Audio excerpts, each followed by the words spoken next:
This is over here in another place. This is not in our big general ledger. This is where we keep up with accounts receivable. It's called the accounts receivable subsidiary ledger. And this is where we have everybody's name and their address, and then we record what happens in that account. Okay, so that's your subsidiary ledger, and this is where you keep up with each person that you sell to on credit. Alright. So, in this case, this person, when they give you just a beginning balance, that's just because we don't have the whole record of everybody's past. Okay, balance as of this day, little check mark, and that's where we start. Okay, so on the 3rd, this person came in, and notice that we're going to start recording the sales slip number in their account to show the number of the account. So we have something to go back and look at. This is our audit trail. Also, we're posting this from sales journal corner, right? $702 was the debit. That was the amount of her total sales slip amount. Right? That's same tax number. That's everything. So that's the total amount she's going to have to pay us. Right. And then we go over here and we add it to her prior balance and come up with her current balance. So she calls us, we go pull her card, and she will say, how much do you owe? We go pull her card and say, well, right now you owe this much. And a lot of businesses have one person handling just to be big enough to where, you've got to. We've got 3 money columns. We've got 3 money columns. When they buy something, we'll enter it in the debit column. And then 3 card columns. Since these are accounts receivable accounts, the normal balance is accounts receivable is debit. So because of this balance is debit.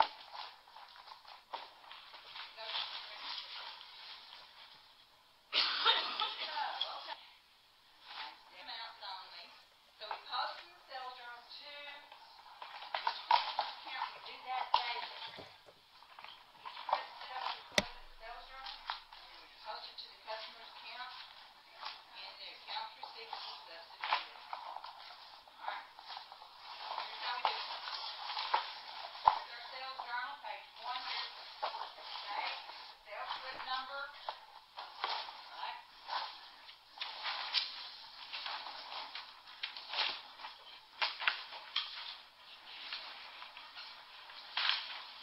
Okay, we've got the sales slip number, going down in the customer's, to identify, shown in our sales journal. We also show it in that customer's account.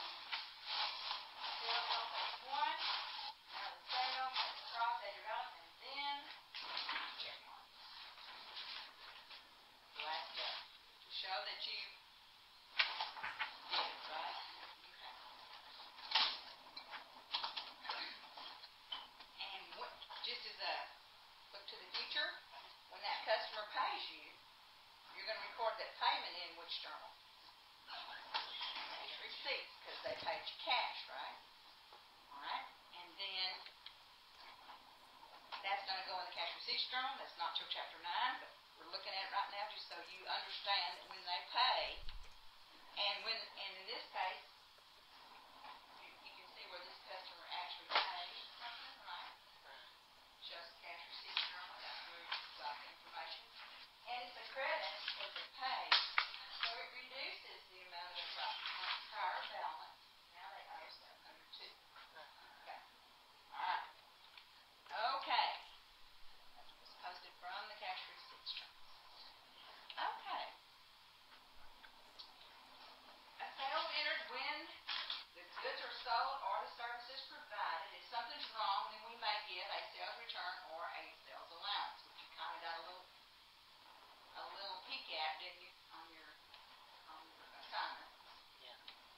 So sales returns and allowances are handled in an account that is separate from the sales account. So you don't have to make any entries for this.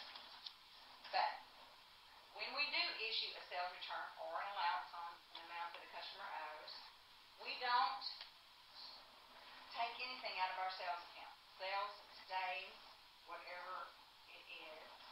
But if they return or we give an allowance and we want to reduce sales, we have a contra account that is called sales returns and allowances, and this is where we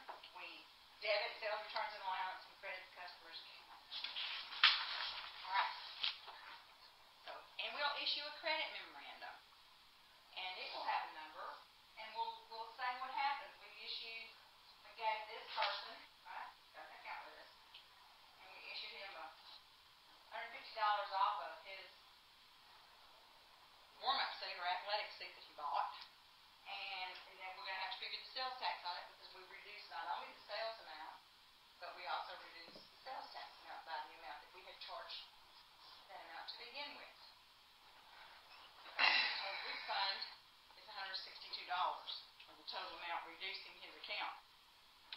Alright. Damage still usable. He decided to keep it. Probably has a spot on it or something. So what we should do is we debit sales returns and allowances. For the amount of the sale part.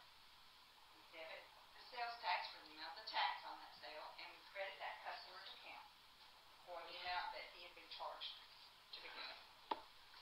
Okay. Each sales return and return allowance is posted from the journal, directly from the journal to the accounts receivable subsidiary ledger. Because it's going to come out of the general journal, right? Because that's the only place we can put it. It doesn't fit in any of our other special journals.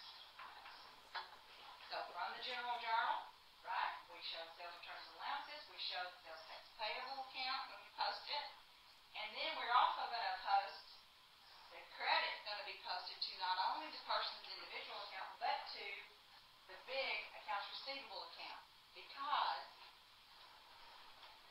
it's got to reduce not only the customer's individual account, but it has to reduce the accounts receivable account, because we posted the totals to accounts receivable at the end of the month, and it included any deduction bill. So we have to keep those, the amount of all of our accounts receivable individual accounts added together has to equal what we're showing in our main account. They should balance. They should be the same amount. All we're doing is breaking down what it is over here, right? As to what each person owes. All right.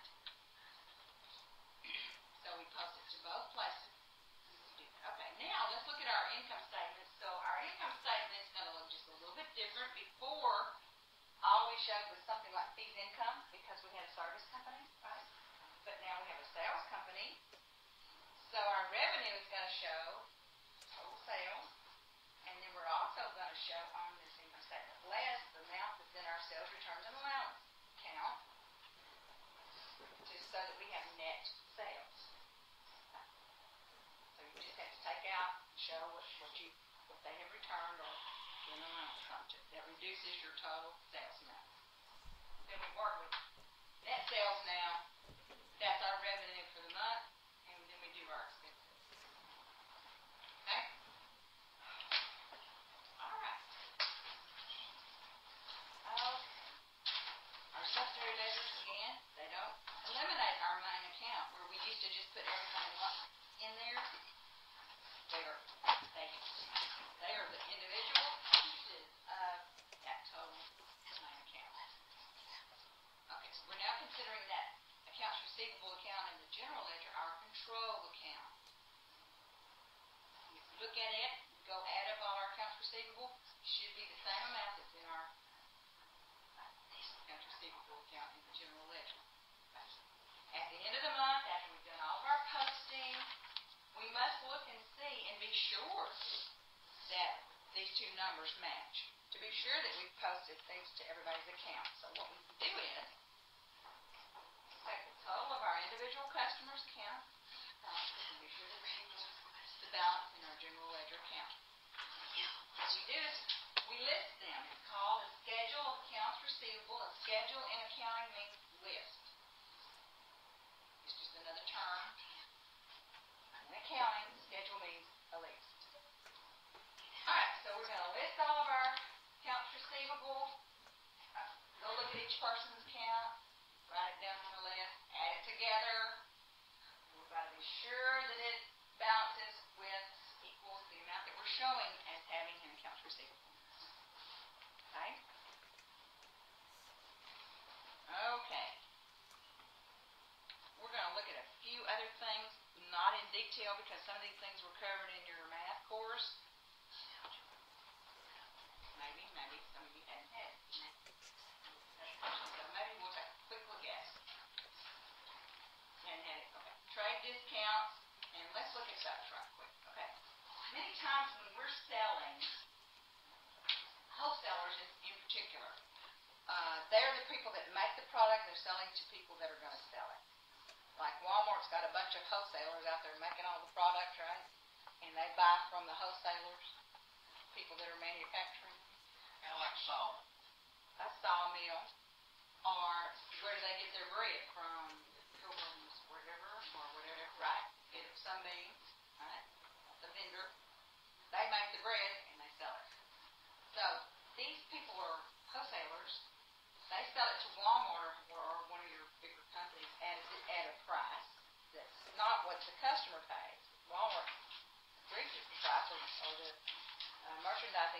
adds a profit margin and sells it. They may get this each loaf of bread for 50 cents, or 75 cents or low, and they sell it to the customer for $1.25 or $2, right? Yeah, more like the $2. More like that. However, so when we have wholesalers, we may offer them cash discount, trade discount. The wholesalers may offer us, well, if you buy 1,000 loaves or 1,000 pieces of this product, I'm going to give it to you at a lower price than if you only buy 10. Right? And that's probably true. That's true in lots of the things you buy, correct? Yeah. You look at a catalog, one price for this. If you buy 6, it's lower. Okay. Yeah. That's what that is. It's a cash discount or a trade discount. And so if the list price is $1,500, let's say, on the items that we're getting, and the wholesaler says, well, I'm going to give you a 40% discount. What they're looking at, this is their suggested retail for that item, and they're saying, I'm going to sell it to you for 40% off. So, you buy it from them, you get 40% off, you can add that 40% back on and sell it at the suggested retail, right, and make 40%. So they might offer you a trade discount. So you would figure 40% of your $1,500 and subtract it, and then you know what you have to pay. You'd be paying $900, right? Yeah. Okay. That's the right one. Okay. And then when you sell it, you should make $1,500 if you sell it at your suggested retail price. All right. So what if they tell you, yeah, it's $1,500, and I'm giving you, this is common, I'm giving you a series discount. You get 25%, and then you get 15% of whatever that is, whatever that is.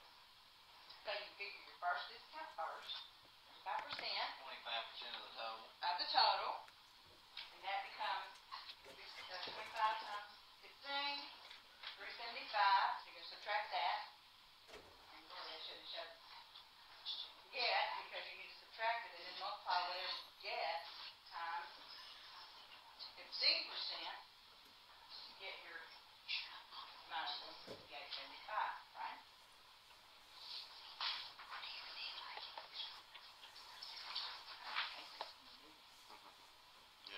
I just hate it. I know.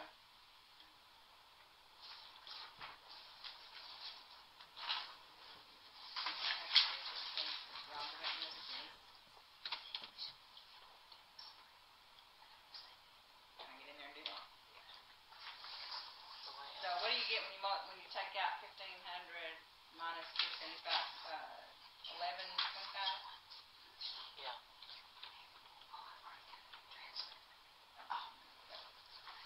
All right, so we come up with 11, and we take our second discount, minus 168, and then that should give us 956.25. Yep.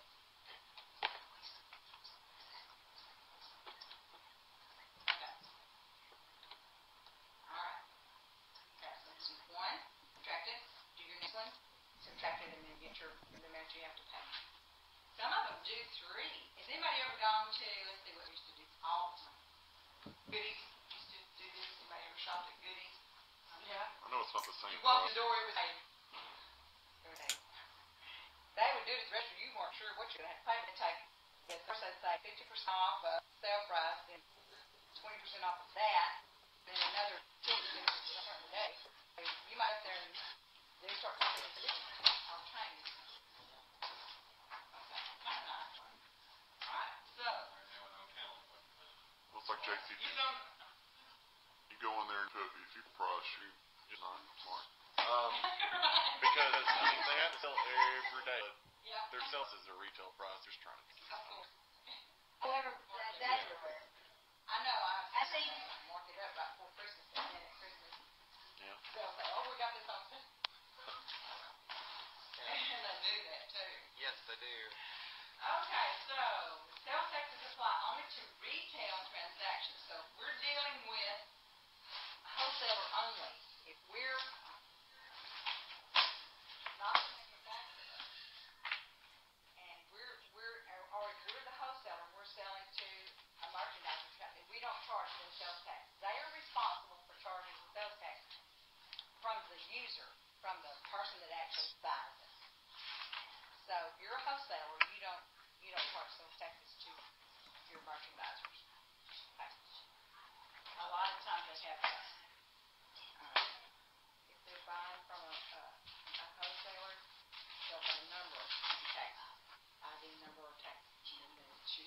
number and they don't have to pay. Okay. But also, the last person, the person that actually sells to the public is responsible for sending in the sales report to the state, right, and the taxes. So, and lots of businesses have gone out of business simply because they did not keep up with collecting their sales taxes and then doing their taxes. Here's what I can be, that's the one reason for small business failure. Is not doing their accounting records correctly and keeping up, especially with their taxes, sales taxes. So, alright. So in this kind of case, see how the sales journal is a little different? The sales journal can be adapted to your business to have the columns that you need. So a company that didn't need a sales tax column would just have a sales journal without a sales tax column. And that's all. Okay. Alright. Advantages of credit sales, you're going to sell more probably, right? Disadvantages, we've talked a little bit about it. You may not get your money. All of it, right? You have to wait to get it. You may need that cash flow coming in. You may not ever. And so companies usually, and what we'll learn, they make an allowance for that. They know they're not going to get all the accounts receivable are not going to pay, so they figure in an allowance for doubtful accounts, which reduces the amount of their accounts receivable by that amount, so that when they do their statements, they are accurately reflecting what to the stockholders or the owners, so they can reasonably expect collects. What are these businesses that extend credit to their customers without using a credit card? I don't think that's doing the right thing. Not anymore, hardly, do you? I just think it's dumb. There's some down in the, I don't think it's a smart there's idea. some at the feed store. There's some at the feed Well, store. yeah, I guess like You know, farm equipment and stuff. they just keep a little. Because usually farmers are really good about paying the bills, Yeah, I they guess. But We do it the grocery store. Yeah. I was gonna say You hometown know the market people, does. you can have, I just think my account, and I just think it's not a good idea. Well, it's kind of risky in this case, Here's the deal. unless you know. You have to do that or go out and Yeah, sign off right inside. these grocery stores don't have to do that to stay in You're business. right, yeah. But our system does all this. Yeah. I can go in, unregisters, print off. Oh, you can print off and show. I mean, like, go to Keep Walmart. that one. Hey, I want to just put this in your accounts receivable. I'm in here, and Joe told me I could charge it. Okay, so we got open account credit. This is like it. We're talking about like Sears has their own card. Open accounts and pennies, different ones have their own credit card. This is American Express and things like that. Okay. And well, they're saying it's business. The banks issue some, right? To me, all three of these are just basically the same thing. They're just not Usually directly related to business that. credit cards are owned by banks, Yeah, usually. the banks usually. I got a question. Yes. On the bank credit cards and the cards issued by credit card companies, when you're doing you're doing and you're posting it and everything, how do you know which one's a bank card and which one's issued by a company? Well, you'll have an agreement with your bank and you'll know. It doesn't really matter. You're going to have an account with the different companies that you're accepting cards from, and that's who you're going to debit or credit. And we're fixing to get to that pretty quick. But your question was very good because you're right. You do have to know. And in your ledger, you'll have an account for each one of those bank cards, or each one Visa, like Bancorp, Visa, or whatever some of them are.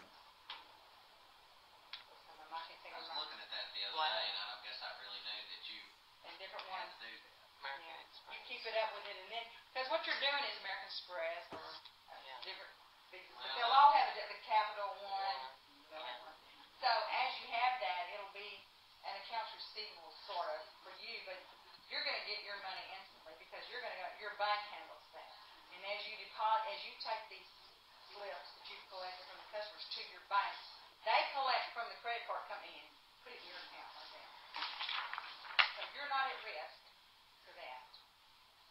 That goes on to the credit card. They are responsible for collecting from that customer.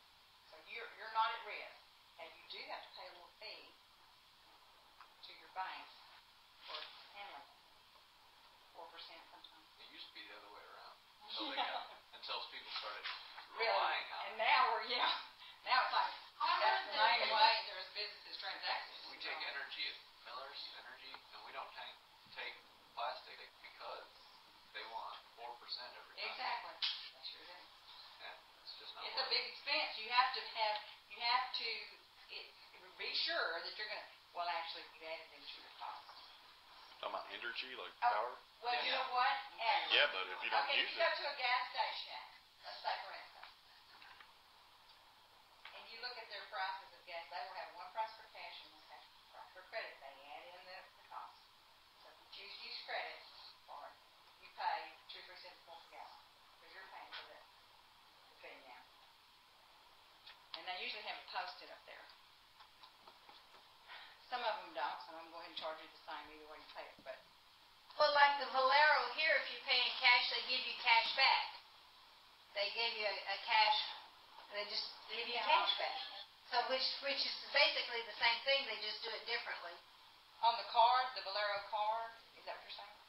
No, if I go in and I pay for my gasoline with dollar bills, okay, then they'll give me whatever it is, I forgot what the percentage Okay, is. It is 4% or whatever, then they just give me change back. Right. And, which I'm sure is exactly what you're talking about, they're Yeah. all setting that, you know. Sure is. They just didn't advertise it outside. Right, they just, do they don't wanna make it look like they raised the money on the credit Right. card. right, yeah, they want you to think you're getting something, which the thing is, they prefer us pay cash, that way they don't have to pay that fee, so. Yeah. At Flash Market, if you use their gas card, they reduce the price. And some of them do, because they already have, Well, I mean, a lot of so they're charging the cash fee. It's sort of the same thing. They want you to use their credit card. Yeah. Or- Some of them do. Walmart or reduce it. Oh, yeah, if you put the money on the gift card and go. Yeah, go out there, 3 get cents. 3 cents off. Actually, it was more during the summer, it was like 10 cents. 10 cents it was. That's pretty big. Walmart's 10 cents right now. Oh, is it? It still is? Yeah. Wow. Yeah, I thought it had ended. Card, use that for your gas. Of course, they're charging 10 cents more too, Wow. than what you can get it for here in Melbourne. It's the cheapest place in Arkansas to get gas. It is, that's amazing. I know it. That's because they're having a There war. was a big thing in the Niceville Garden picture Red, of the gas pump Yeah. price jumping. well, Red Mule and, Why? And it was 50 cents more in Niceville. Yeah. That's why Up to we, 50 cents more a gallon. that's why it takes so long to get gas here. Everybody coming down here getting. isn't the Pit Stop and Red Mule are having gas wars, is what I heard. Supposedly, Everybody's having a. Pit Stop started selling pizza and it kinda made them mad over Red Mule, so that's what I heard. I had stuff, okay, come on. I wish they'd get mad at each other more often. I like it when they get mad at one I another. know, boy, just fine. We have an accounts receivable, I know it. Look it out, we'll take it. Accounts receivable and the general ledger and credit line and sales account, just in cash everything. So we gotta place more our credit. Yeah. And then as it goes through our bank and it, put in our account, then that zeroed out. We record it in cash receipts because we're gonna get the cash, right? Because our bank's gonna put it in our account. Okay. And in some cases, if we use a bunch of different, have high volume with different companies, we may have an account, ledger account for each company. If it's a small amount, you might lump them all in just credit cards. Because the bank's gonna put it in your account and you just debit it. If you wanted to keep up with how much business you were doing from each one, you could put it in a separate account. Okay, you may have sales, credit card companies, accounts receivable, credit card companies, and keep up with it separately so that you could tell how much you were actually selling on credit. Alright, at the end of the month, what do we have to do? We collect sales taxes, we got to pay it to the state. Close it. So we're gonna have to know these figures, we have to know the amounts in these accounts in order to fill out our form. And the form is in here somewhere, you may have a picture of one, maybe not. Later on, when we do payroll and all that, you'll see it. Oh, there's one. On page 213, there's a picture of one. And all you do to fill it out is you just go to your account and pull out your total. Fill out the amount that you reported in your total. Okay? Did everybody get their Chapter 7 forms? No. Packet of them? Okay. She didn't, she one was, that says, it's study Dr. guide. Fuller, I did. Yeah, we did. Study guide form. Yeah. The study guide has a neat little front part in there for review, and you can, check it, because it'll give you the answers at the end. Okay, well, let's look at, here's what we're gonna do.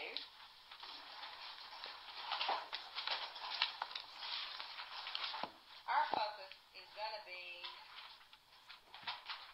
on the sales journal. So what we're gonna do is we're gonna go on over to the problem, and we're gonna do, okay, y'all did problem 7, 1B. We're going to do